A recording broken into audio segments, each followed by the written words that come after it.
Отгон төгс арслан маань намайг өмнө бит хоёр аймгийн наадмын 4 даваад 2 удаа тараад би өмжсөн. Тэгээд отгон төгс маань тэгдэгс ахан дүүдээ нэг тусалнаа. Энд хүмүүс хаас ингээл асуудаг зэрнэм яагаад суулгахгүй юм тэгэхээр ахан сэтгэл айгүй эвгүй болдог. Энэ сайхан залуу ингээд 4 даваад 2 удаа давсан таах нь. Сая жоохон сэтгэлд их эвгүй байгаад гэдэг надад хэлсэн. Тэгээд саяг ам авах 3 даваад ам авах болсон чинь тэгээд отгон төгс арслан маань очоод өөрөө намайг авчихсан.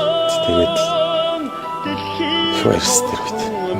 Тэгээд ах чамыг тонооноос харгаж өгье. Тэгээд дэш хахад сайн барилт шүү. Тэгээд одоо дахиад. Тэгээд нутгийн ах тэгэхээр өөр урам орсон биз. Тэгээд нутгийн ах маань тэгээд сайхан илүүсээ тайлаад өгөх тэгэл. Маш их одоо тийм үр хариуцлагатай юм. Маш хичээж л барилцсан. Тэгэл 3 даваад ячаал өсөө тож миний хажууд суучих шүү дээ. Яг ард суугаад нутгийн төгсөж. Зааханд одоо наад чи тийм гэдэг.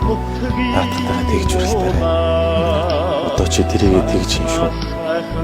Гэтэл яг л барилдаан маань бүгдийг хэлж өгсөн. Сэтгэлд ганцхан минь түшиг ах минь